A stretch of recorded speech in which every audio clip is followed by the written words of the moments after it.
Hey everyone, it's Susan Pierce Thompson and welcome to the weekly vlog. I want to talk to you this week about new research on leptin resistance. So, if you've been reading the Bright Line Eating book, watching any of the webinars I've ever done, or just sort of generally paying attention to the narrative around here, watching the food freedom videos when those come out periodically,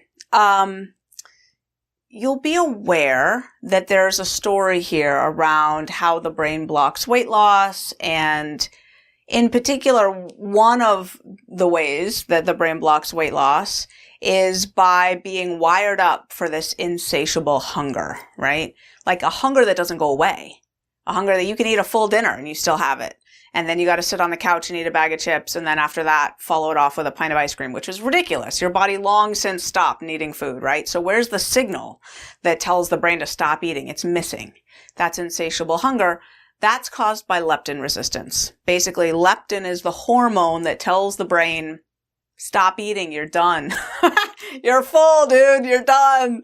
The signal never comes. That's leptin resistance. Leptin would be the hormone that says, you're full. Stop eating. Oh, and by the way, go get active because you got all this great fuel on board. So go do something with that fuel. Like back in the day to ensure your survival, right? Go find more food for next meal, or go build a hut, go find a mate, go do something with that fuel. Leptin is the hormone that gives the brain that signal. When this was discovered, it was huge, exciting news. All the pharmaceutical companies started spending millions of dollars trying to discover clever ways to patent leptin and get people thin, because obviously having a hormone that tells the brain to stop eating and get active is like the $1 trillion drug. Whoops.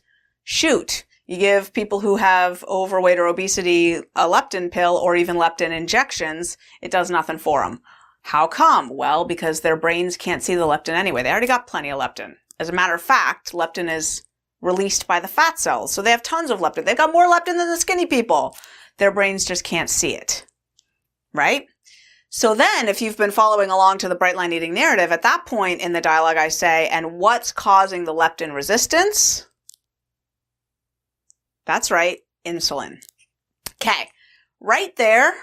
That's a little hand wavy. What I mean by that is that's a little bit like, okay, we're simplifying the story because it's actually really complicated.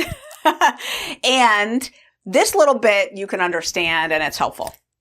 Okay. Leptin is really complicated. And since the book came out, actually there's a lot of people researching leptin. Like this is, one of the issues of our times, and leptin is the crux of it. And so there's a lot of people researching leptin. A lot of papers have been published since the book came out.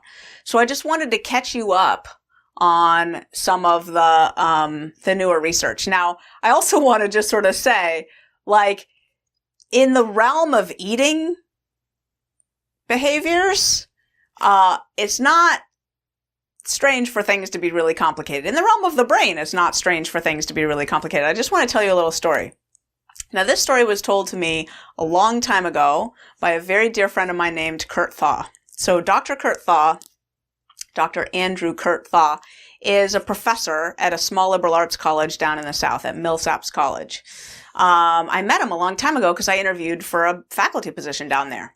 And when he told me over dinner that his research was on like weight control and sugar addiction, I was like, at the time, that was not what I was studying. But obviously, I was already way interested in that subject, and like, what do you call it? Like, it was a hobby of mine. I was passionate about it already.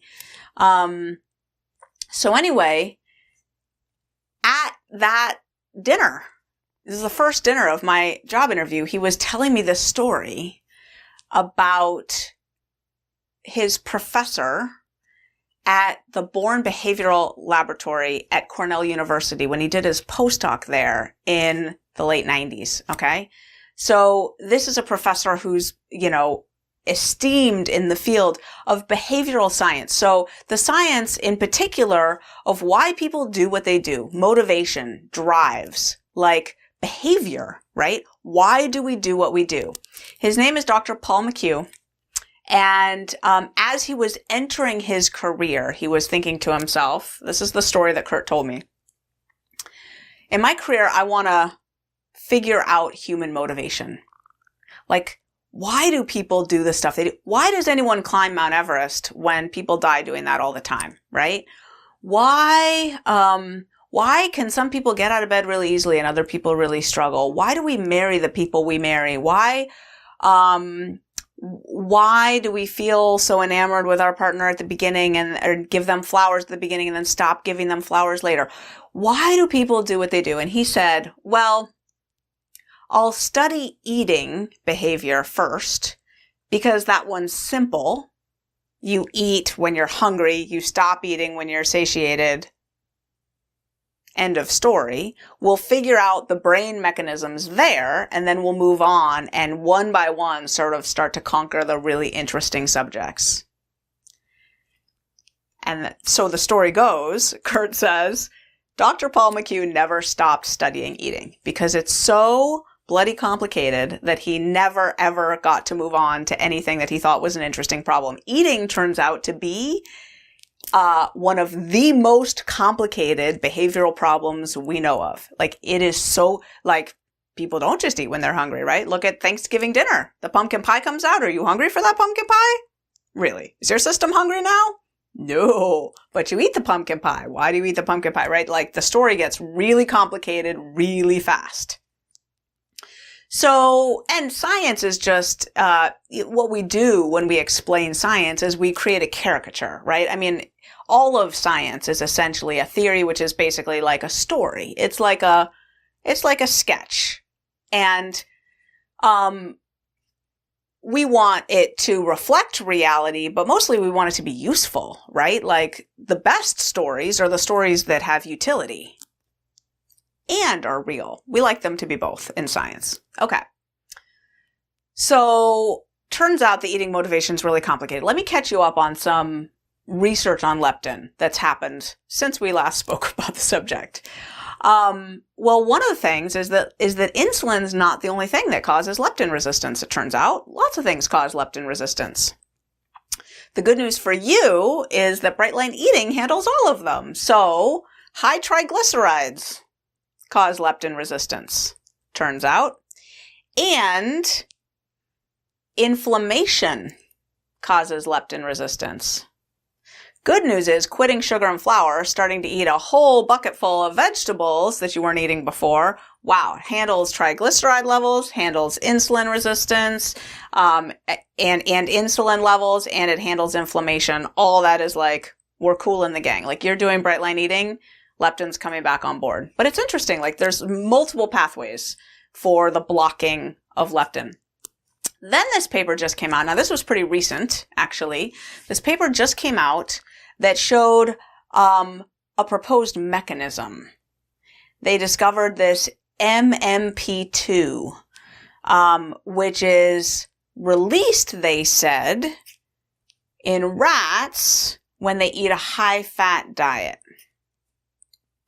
And the MMP2 goes and cleaves the leptin receptors on the outside of the cells, particularly in the hypothalamus. Hypothalamus governs eating behavior. Okay.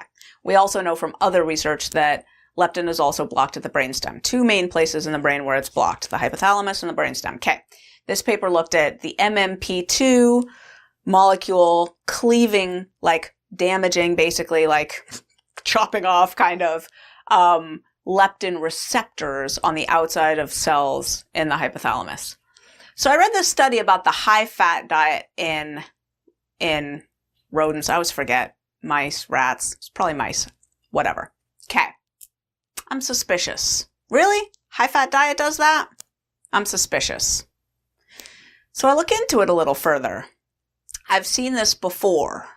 You dive in, you read the paper, and it says, mice fed the blah, blah, blah diet, right? It's like a stock diet. Like, they order out. They got a lab at a university, and they're feeding their mice in the cages. They order out for the rat pellets. Mice pellets, rat pellets, whatever. Rodent pellets. And there's different formulations. So, what's in the high-fat diet? Anyone want to wager a guess? Number one ingredient, sucrose. Also a lot of cornstarch in there. And then lard. Yeah, there's a lot of lard in there. They're basically feeding them ice cream and saying that a high-fat diet causes leptin resistance. So, yeah. You had to, let me just tell you how you had to get that information. You had to be curious. Really? A high-fat diet causes leptin resistance? Let's find out. Then the paper does not list the ingredients in the diet that they fed. They just said, we fed them a high-fat diet, stock formula, right? And then they list the company. You go to the company's website, ingredients not listed. But if you email them, they will send you a fact sheet with the ingredients. And then it shows, oh yeah, this is like mostly sucrose is the high-fat diet. And there's a lot of lard in there too, don't get me wrong. But its number one ingredient by far is sucrose. So, and those researchers are reporting that as a high-fat diet. Now, it might have been it might have been a 40% by calorie lard diet, which by some standards, by the American standards or whatever, that's a high-fat diet, technically. Yeah, well, if the rest of it's made up of sucrose, what do you got? You got ice cream. So, just a little word to the wise, like we are a long way from a world in which the scientific community has a clue about the real drivers of the obesity epidemic, in my opinion, right? Because things like that, like how is that going to get reported? High-fat diet causes leptin resistance. That's why people are fat. And then how do people respond? By eating, low-fat bagel chips in 100-calorie bags as their diet solution, right? Like nobody's getting thin doing that, right? Or eating, fat-free ice cream that's loaded with sugar, right? Thinking, well, since a high-fat diet causes leptin resistance, I better make sure to eat my fat-free ice cream. So, yeah, we learned in the 80s that nobody gets thin on a low-fat diet, right? That's not the way to do it. So, anyway, just reporting from the field that lots of stuff is happening here in the scientific world. We got research progressing at a rapid pace and ignorance keeping pace so that the real results are not going to be interpreted. Quite right. That's cool. I will be here to interpret the results for you. Signing off. That's the weekly vlog. I'll see you next week.